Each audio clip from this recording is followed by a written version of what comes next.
അത്രയും സമയം ആഫിയത്തോടെ ജീവിക്കാൻ കഴിയും. ഇബാദത്ത് നഷ്ടപ്പെടാതെ. ഈ ഒരു ചാരിറ്റി എന്ന് പറഞ്ഞാൽ നമ്മൾ കാണുമ്പോൾ ഇപ്പൊ നമ്മളെ മുന്നിലേക്ക് ഇങ്ങോട്ട് കാറിലെത്തിയതാണ്. ഇതല്ല, ഇതിനുവേണ്ടി കിലോമീറ്ററുകൾ നടക്കാറുണ്ട്.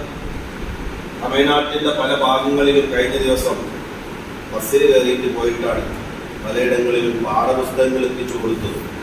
അതുപോലെ തന്നെ വസ്ത്രങ്ങൾ ആവശ്യമുള്ളവർക്ക് വസ്ത്രം. കേരളത്തിന്റെ വിവിധ ഭാഗങ്ങളിൽ ഈ ഒരു കൂട്ടായ്മ മുഖേന നടന്നുകൊണ്ടിരിക്കുന്നുണ്ട് എന്നുള്ളത് നിങ്ങളുടെ പ്രാർത്ഥനയിൽ ഉണ്ടാകാൻ വേണ്ടിയാണ് ഈ ഒരു കുറഞ്ഞ സമയം പറയാൻ ഉപയോഗപ്പെടുത്തിയത്. ഞാൻ പറയേണ്ടതില്ല, അവിടെ എല്ലാവർക്കും അറിയുന്നതാണ്. പക്ഷേ ഖുർആൻ പഠിക്കുന്ന മക്കളായ നിങ്ങൾ പ്രാർത്ഥനയിൽ ഇത് എപ്പോഴും ഉണ്ടാകണം എന്ന ലക്ഷ്യത്തിലാണ് ഇവരൊക്കെ ഇവിടെ വന്നത്. നിങ്ങളെ കൂടെ ആമീനിൽ കൂടാൻ വേണ്ടി.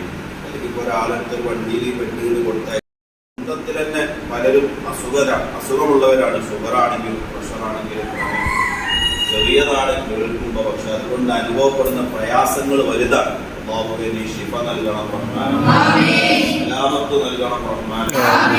തരത്തിലുള്ള മാരകമായ രോഗങ്ങളിൽ നിന്ന് ഞങ്ങളെയും ഞങ്ങളെ മാതാപിതാക്കളും ഞങ്ങളെ ഉസ്താദുമാരും ഞങ്ങളെ മുഹിബ്ബീങ്ങളും ദീനിനെ സഹായിക്കുന്നവരും സുന്നത്തെ മാറ്റിന് വേണ്ടി അധ്വാനിക്കുന്നവരും ഈ കൂട്ടായ്മയിൽ സി.എം. വലിയുള്ളാഹി ഖദ്ദസല്ലാഹു മഹാനവറുകളുടെ പേരിലുള്ള ഈ ഒരു കൂട്ടായ്മ അതൊരു വലിയ ബറക്കത്താണ്.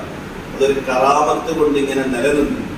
ആവശ്യമായ സംഗതികൾ എന്താണ് അത് മടവൂർ പോയിട്ട് പറയും. അത് നേടിയെടുക്കാൻ ബഹുമാനപ്പെട്ട മടവൂരിന്റെ പാപ്പയുടെ കറാമത്ത് കൊണ്ട് സാധിക്കാറുണ്ട്. അല്ലാഹു അവിടുത്തെ മദദ് നമുക്ക് അല്ലാഹു നൽകി അനുഗ്രഹിക്കണം. ജീവിതത്തിലും ബിസിനസ്സിലും കുടുംബത്തിലും വീട്ടിലും എല്ലാ മേഖലകളിലും മഹാന്മാരാകുന്ന ഔലിയാക്കളുടെ മദദ് നീ നൽകണം റഹ്മാനേ.